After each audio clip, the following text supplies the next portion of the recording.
Okay, this is the WaxBGone irrigation system. We're gonna put this together and see how all this goes. So it comes with all these different pieces. So you're going to take your trigger and put this in. That is your water. You've got these earwax removal drops, and so it says in kids you don't necessarily need them, is what the directions say, but in adults and then older adults, you're supposed to put these in the ear and let it sit for like 10 to 15 minutes to soften up whatever may be in there. So we will do that in just a second. So directions say that you can fill this with warm tap water. Don't use cold, don't use hot. It says it could cause dizziness if you do that. And then you also have these little pieces that are gonna go on your bottle. Oh, I just threw those everywhere. Okay, so you're gonna take this piece. I've screwed off the end of the cap, and you're gonna put this piece on.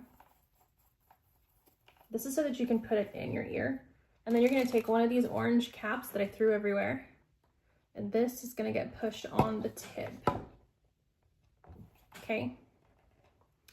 Once you have that, you also have this piece, which is going to cup up under your ear. So when you're irrigating, obviously it has somewhere to go.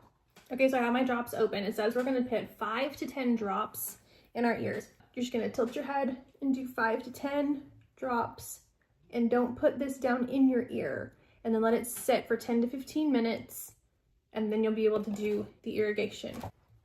Okay, so this is filled up with water. I did the distilled water. What you're gonna do then is just make sure in your sink, get it to where it's coming out, and then you can either like put this over your sink to let it drain out, put this in your ear and start irrigating that way, or you can even do it in the shower. So that is how you're going to use it. It might take filling this up just a couple of times. You might not need to do that. It just, everybody is different on what they need. So that is the WaxBGone. I hope that is helpful, and I want to thank the brain for sending it to me so I could show it to you.